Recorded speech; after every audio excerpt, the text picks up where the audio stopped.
So matapos nga mga boss ng mga trades ngayong NBA offseason, eto na si Jaylen Brown para sa Philadelphia 76ers. Lina't silipin natin at pakinggan ito ng official press conference ni JB dito nga para sa Philly. Pero bago yan mga boss, nakikisuyo po pala ako sa inyo na pakilike po itong ating video at pakifollow na rin po sana mga boss itong ating page dahil magiging malaking tulong na po yan para sa ating channel. Maraming salamat po talaga sa inyo mga boss. So ngayong NBA offseason ay nagkaroon nga ng blockbuster trade ang Boston Celtics at ito ngang Philadelphia 76ers na kung saan itinirade nila ang kanilang finals MVP na si Jaylen Brown palit ni Paul George at couple of picks.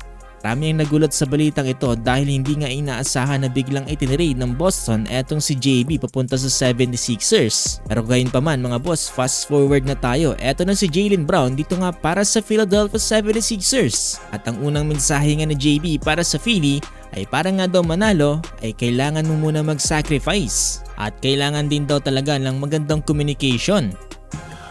It's a lot of guys with talent, it's egos, but to win, you got to be able to sacrifice. You got to be able to, have trust and communication. So I want to come in transparent. Dahil isa sa mga na-pinpoint ni Jaylen Brown ang communication dahil sa tingin ko isa sa mga naging issue niya ay ang pagkakaroon nga ng misunderstanding nila ni Jason Tatum. Ayon kay JB dahil nanalo nga daw sila ng championship together ni Tatum ay meron nga din daw talagang ups and downs. Pero sa kanyang isip ay nothing but respect na nga lang daw ang may bibigay niya para kay Tatum. We won a championship together. So anybody that you win a championship, you would think like that's what a brotherhood or a lifelong legacy would entail. Obviously, there's ups and downs in any type of relationship for sure. But on my end, it's nothing but respect. Besides when he plays the Sixers, I hope he does well. But other than that, everything for me is just based in respect. Salamat din at kinomen dito nga ni Jaylen Brown ang front office dito nga ng Philadelphia 76ers. Sinabi niya nga dito na they did a great job. I think they did a great job.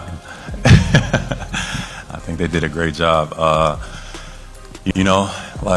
Obviously on paper we're excellent. I think so. We have a lot of talent, compared to other teams in the league. But I've been around a long time, long enough to know that just what you have on paper don't really mean nothing. Doesn't really.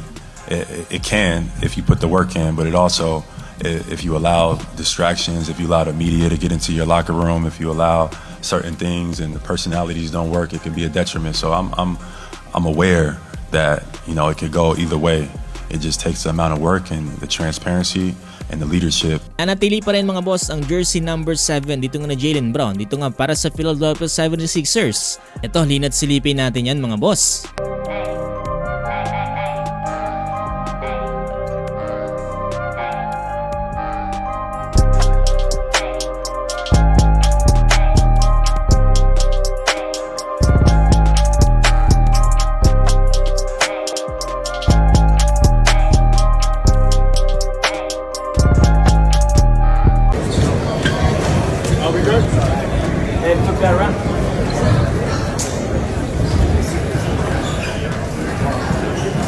So yun mga boss, talaga nakaka-excite. Ito nga paparating na NBA season dito nga para sa Philly. Susunod nating aabangan ay ang press conference ni LeBron James.